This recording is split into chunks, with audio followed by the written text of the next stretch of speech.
ধন্যবাদ তোমাকে, ধন্যবাদ অডিয়েন্সকে নতুন আরেকটি এপিসোডে। গর্ভাবস্থায় ডায়াবেটিস কি, কখন হয়, হলে করণীয় কি? গর্ভাবস্থায় যে ডায়াবেটিস পাওয়া যায় সেটাকে আমরা জিডিএম বলি। গর্ভাবস্থায় আমরা সাধারণত 3 ধরনের ডায়াবেটিস পাই। একটা হচ্ছে যার আগে ডায়াবেটিস ছিল, সে কনসিভ করছে, গর্ভাবস্থা করছে, তার এক ধরনের ডায়াবেটিস। 2 নাম্বার যার আগে ছিল না, 12 সপ্তাহের পরে যে ডায়াবেটিসটা দেখা দিছে, অথবা 24 সপ্তাহের পরেও কাউকে ডায়াবেটিসটা দেখা দিচ্ছে, সেটা হচ্ছে জিডিএম। সেটা শুধু গর্ভাবস্থায় থাকে। আবার কারোর দেখা যায় যে যার আগে ছিল না, গর্ভাবস্থায় দেখা দিচ্ছে, আবার ডেলিভারির পরেও থেকে গেছে। এই 3 ধরনের ডায়াবেটিস হয় গর্ভাবস্থায়। তবে গর্ভ অবস্থায় সবারই 12 সপ্তাহের পরে আমরা বলি ওজিডিটি টেস্ট। এই টেস্টটা করে কনফার্ম হতে হবে।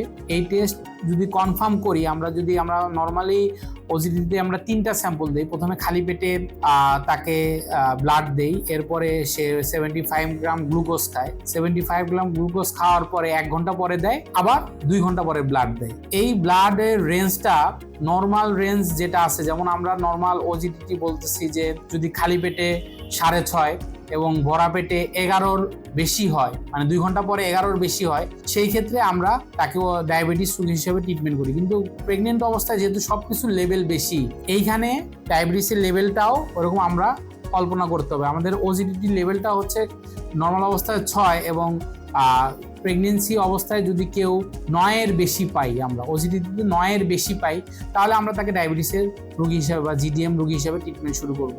একটা চিন্তার বিষয় হচ্ছে জিডিএম অবস্থায় কেউ যদি গর্ভাবস্থায় ডায়াবেটিস ধরা পড়ে, আমরা 12 সপ্তাহে চেক করব।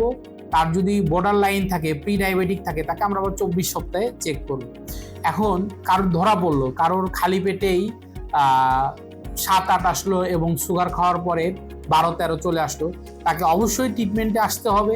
ট্রিটমেন্টে না আসলে তার শারীরিক ঝুঁকি যেমন বেড়ে যাবে এবং তার পেটের বাচ্চারও অনেক ধরনের সমস্যায় পড়তে হবে। তাহলে গর্ভ অবস্থায় ডায়াবেটিস হলে একটা জিনিস মাথায় রাখতে হবে, এই সময় আমাদের ম্যাক্সিমাম চিকিৎসাটাই ইনসুলিন রিলেটেড। এখানে ওরাল ড্রাগ না নেওয়াই ভালো, যেহেতু ওরাল ড্রাগে বাচ্চার একটু সমস্যা হতে পারে।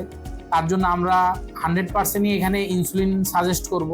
এবং ইনসুলিনটা কতদিন নিব, যদি তার ডেলিভারির পরেও ডায়াবেটিসটা থেকে থাকে, তাহলে বাচ্চা যতদিন ব্রেস্ট ফিডিং করবে ততদিন আমাদের ইনসুলিনের চিকিৎসাটা চালিয়ে যেতে হবে। তাহলে গর্ভ অবস্থায় ডায়াবেটিস হলে নিকটস্থ ডায়াবেটিস সেন্টারে আসতে হবে। একজন ভালো ডায়াবেটোলজিস্টের চিকিৎসা অনুযায়ী তাকে পরীক্ষা নিরীক্ষা করে ইনসুলিন ডোজটা অ্যাডজাস্ট করে নিতে হবে। এটা করলে গর্ভাবস্থায় ডায়াবেটিস হলে কোনো সমস্যা নাই, বাচ্চা এবং মা দুজনেই নিরাপদ থাকতে পারে যদি চিকিৎসার মধ্যে থাকেন। আর চিকিৎসা না নিলে সেটা গর্ভ অবস্থায় যেমন রিস্ক ফ্যাক্টর অনেক বেড়ে যায়, সেরকম ডেলিভারির পরে বাচ্চারও ডায়াবেটিস হওয়ার ঝুঁকি অনেকটাই বেড়ে যায়। আমি সো গুড প্ল্যাটফর্মের সাথে যুক্ত আছি।